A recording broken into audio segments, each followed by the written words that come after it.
बने हुए हैं, बाकायदा ये देख सकते हैं आप, हाथी बने हुए हैं, फूल बने हुए हैं, मयूर बने हुए हैं। और ये जो शीश महल है, कहा यह भी जाता है कि राजा जब गर्मियों का वक्त होता था उस वक्त वो इस शीश महल में आते, और शीश महल को कुछ इस तरह से बनाया गया था कि जो हवा का वेंटिलेशन है वो चारों तरफ से होता रहे। तो आप देख सकते हैं जो अंदर ये शीश महल उनके निवास के लिए बनाया गया था। इसके ऊपर भी कई फ्लोर हैं, लेकिन फिलहाल वो जाने के लिए रास्ता बंद कर दिया गया है, और जो वेंटिलेशन के लिए चारों तरफ से ये खुला हुआ था, तो काफ़ी उस वक्त हम कहेंगे काफ़ी ये सुंदर रहा होगा। कहा यह भी जाता है कि छोटे छोटे से जो इसमें आले बने हुए हैं, इस आले में दिए रखे जाते थे जो उस वक्त उजाले का के लिए काम करते थे, जो यहाँ रोशनी करते थे। कहते हैं कि करीब 900 साल पुराने इस किले में 400 साल पहले दांगी राजा का शासन था। उस दौरान आसपास एक सुंदर नटनी के चर्चे थे, जो सुंदर भी थी और बहादुर भी। वो हैरत अंगेज करतब दिखाने में माहिर थी। राजा ने उस नटनी को पहली बार देखा तो उस पर दिल हार गए। राजा ने मन ही मन उसे अपनी रानी बनाने की ठानी। कहते हैं इसलिए राजा ने वहां एक शीश महल भी बनवाया। ये पीछे देख सकते हैं, ये जो शीश महल है ये 3 फ्लोर में बनाया गया था। जो कहते हैं सबसे टॉप फ्लोर पर वहाँ पर ये रानी निवास बनाया गया था, और जो बीच का फ्लोर है उनके भोजन और खाने पीने के लिए बनाया गया था, और जो नीचे फ्लोर है वहाँ पर सिक्योरिटी वहाँ पर रहती थी। और इसमें जो तमाम जो दरवाजे बनाए गए हैं, खिड़कियाँ बनाई गई हैं, ये उस वक्त कहते हैं कि वेंटिलेशन के लिए, जो गर्मी ना लगे, ठंडक का एहसास हो। उस वक्त हम जब वहाँ पर खड़े थे तो यह एहसास हमें भी हुआ कि चारों तरफ से जो हवा आ रही थी, कुछ इस तरह से डिज़ाइन किया गया है कि ये खंडर ये जो शीश महल उस वक्त का शीश महल था, वहाँ पर एक सुकून जो है मिलता है। और जाहिर सी बात है जब गर्मियों के दिन होते होंगे तो उस वक्त पंखा, कूलर, एसी नहीं होती थी। उस वक्त इस तरह की टेक्नोलॉजी यूज़ की जाती थी, इस तरह से मकान या ये बनाए जाते थे कि उसमें वेंटिलेशन प्रॉपर रहे और गर्मी का एहसास ना हो। राजा ने जब ये बात उस नटनी के सामने रखी तो नटनी भी मान गई। शीश महल बनकर तैयार हो गया। ये बात जब पटरानी को मालूम हुई तो उसने इसका विरोध किया, लेकिन राजा तो ठान ही चुके थे। मजबूरी में रानी को राजा की बात माननी पड़ी, लेकिन रानी ने एक चाल चली और राजा के सामने शर्त रखी कि अगर सचमुच नटनी बहादुर है तो सामने वाले पहाड़ से महल वाले पहाड़ तक रस्सी पर चलकर आएगी, तभी वो उसे राजमहल में आने देगी। क्योंकि चंदा नटनी समुदाय से थी, इसलिए रस्सी पर चलना उसके लिए कोई नई बात नहीं थी। फिर भी ये इतना आसान भी नहीं था। चंदा ने रानी की शर्त मान ली और देखते ही देखते पूरी रियासत में इस बात का हल्ला हो गया, और वो दिन भी आ गया जब रस्सी पर उसे चलना था। ढोल नगाड़ों के बीच एक महोत्सव के रूप में ये कार्यक्रम मनाया जा रहा था, और जो इस तरफ दोनों पहाड़ हैं, एक सामने पहाड़ और उसके सामने, ठीक सामने ये जो किला है जहां पर वो शीश महल बनाया गया। रस्सी बांधी गई और चंदा उस रस्सी पर चलना शुरू करती है। देखते ही देखते, क्योंकि वो बहुत ही माहिर थी, बहादुर थी, वो महल के नजदीक आ गई। इस बात से रानी काफी परेशान होने लगी। निराश मन में एक षड्यंत्र ने जन्म लिया और रानी ने अपने भाई को इशारा किया। भाई ने अपनी बहन का इशारा समझते हुए उस रस्सी को काट दिया जिस पर चंदा चलकर शीश महल तक पहुंचने वाली थी। देखते ही देखते चंदा उस रस्सी से इस जमीन पर गिरी और जहां उसकी मौत हो गई। कहते हैं कि दम तोड़ने से पहले चंदा नटनी ने इस महल को श्राप दिया, और उस श्राप की वजह से ही ये महल अब वीरान हो चुका है। नटनी के लिए रस्सी पर चलना कोई नई बात नहीं थी, लेकिन ये आसान भी नहीं था। नटनी ने शर्त मान ली। पहाड़ से शीश महल तक रस्सी बांधी गई। ढोल नगाड़ों के बीच नटनी रस्सी पर चलने लगी। देखते ही देखते वो महल के करीब भी पहुंच गई। रानी ने एक और चाल चली और अपने भाई से कहकर रस्सी कटवा दी, जिससे नटनी सीधे पहाड़ से नीचे गिर गई। कहते हैं मरते मरते नटनी ने इस किले के विध्वंस का शाप दे दिया। धीरे धीरे ये किला वीरान हो गया। ये जो राजा का राजमहल था, जब कभी दरबार यहाँ लगा करता होगा, न जाने कितने यहाँ पर मंत्री होते होंगे, दरबार में फरियादी होते होंगे, सिपाही सैनिक होते होंगे, सुंदरता होती होगी, भव्यता होती होगी। किसी ने कहा है कि खंडर बता रहा है कि इमारत कितनी बुलंद थी।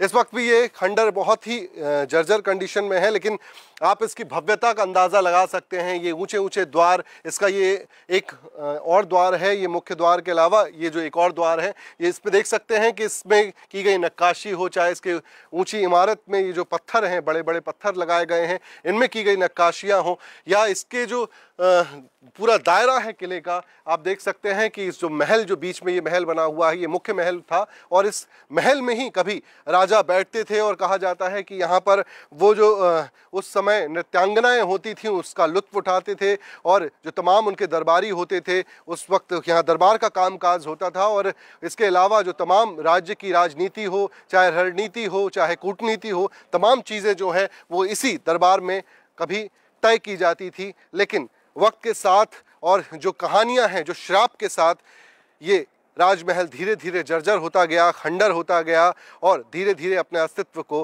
खोता रहा। कहते हैं उस नटनी को आज भी इस किले के आसपास देखा जाता है। यही वजह है कि कोई भी इस किले में शाम के बाद नहीं रुकता। जिसने भी ये कोशिश की वो दूसरे दिन का सूरज नहीं देख पाया।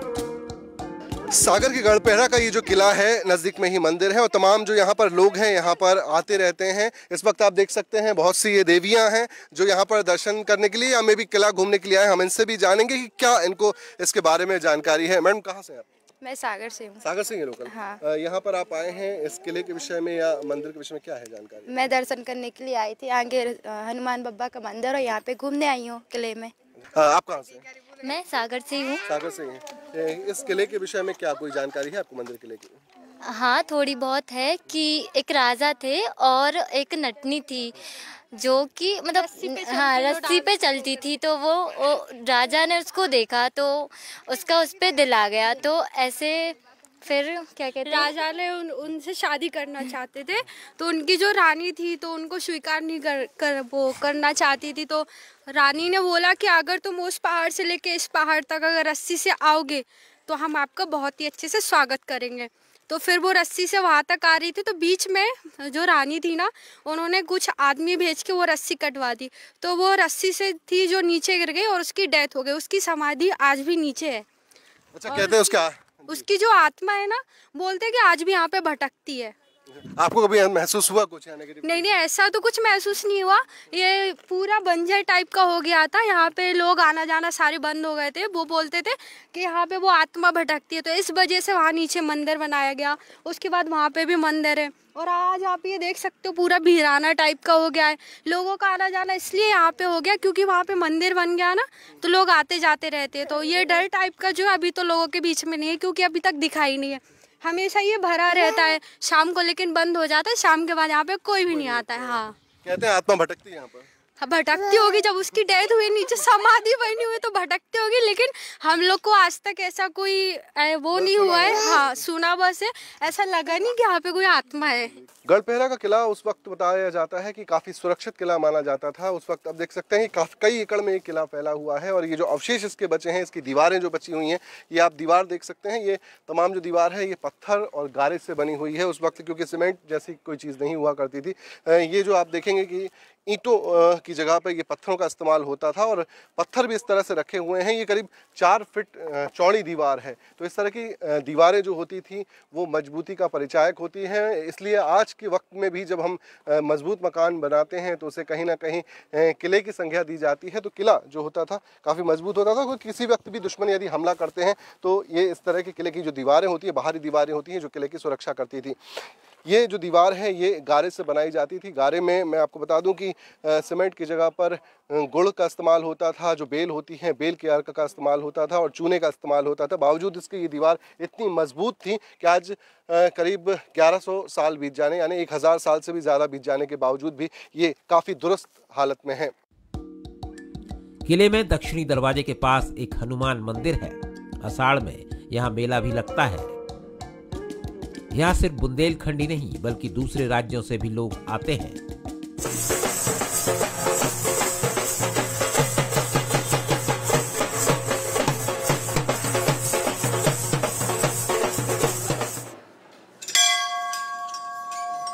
गढ़पहरा किले के दक्षिण द्वार पर प्रसिद्ध हनुमान मंदिर भी है। ये हनुमान मंदिर जो 400 साल पुराना है, ये हनुमान जी की प्रतिमा जो स्वयंभू है, इसमें क्या विशेषता है और कितना महत्व है और यहाँ कौन से मुख्य आयोजन होते हैं, इसको जानने के लिए यहाँ आप देख सकते हैं बहुत ही सुंदर प्रतिमा है हनुमान जी की। यहाँ पंडित जी भी हैं। पंडित जी, क्या शुभ नाम है आपका? विवेक वैष्णव। विवेक जी, हनुमान जी जो है ये कितने पुराने, कितने प्राचीन? ये तो रजवाड़ी समय से चला आ रहा है, प्राचीन जी। स्वयं भूमि है। यहाँ पे आषाढ़ में मेला लगता है और हनुमान जयंती मनाई जाती है। आषाढ़ में मतलब जितने भी मंगलवार पड़ते हैं तो मेला लगता है। यहाँ कहाँ से लोग आते हैं? बहुत दूर दूर से लोग आते हैं, मतलब सागर आसपास या और? हाँ, सब जगह से आते हैं।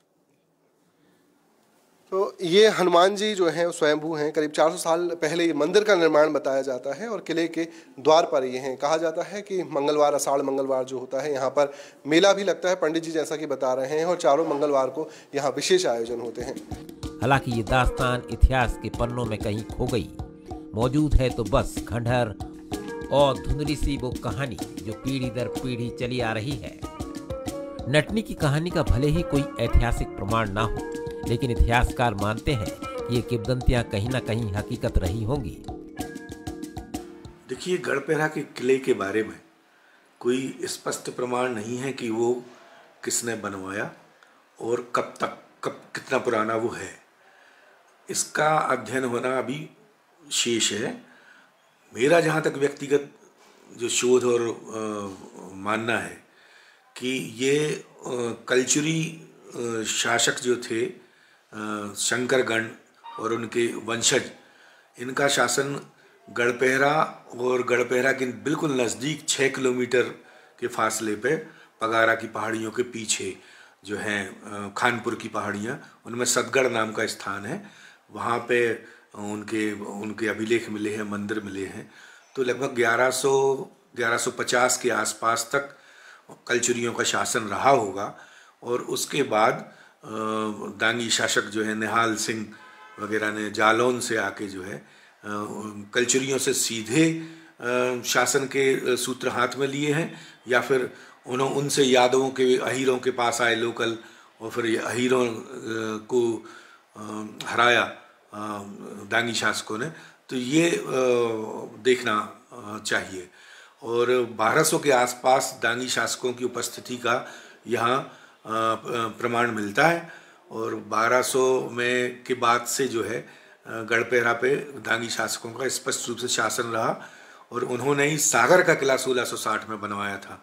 नटनी की कहानी के अलावा भी इस किले से जुड़ी कई महत्वपूर्ण और ऐतिहासिक कहानियां हैं। कहते हैं कि 1857 की क्रांति में भी इस किले का महत्वपूर्ण योगदान रहा। उस वक्त यहाँ राजा मर्दन सिंह का शासन था।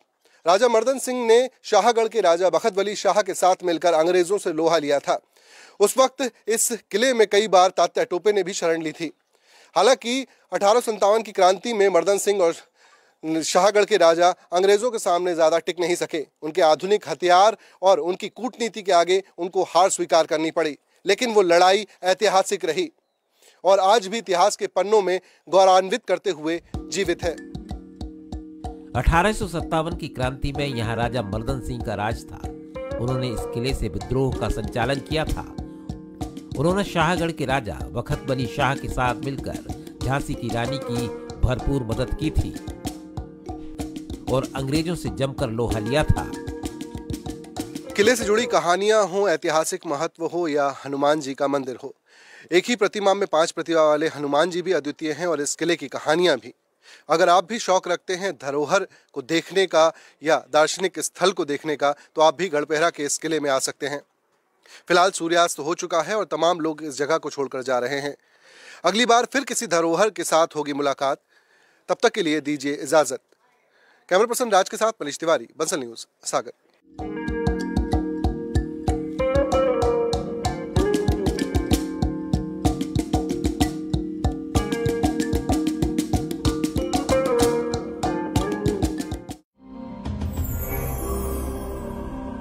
गंगा चले चले रे धारा,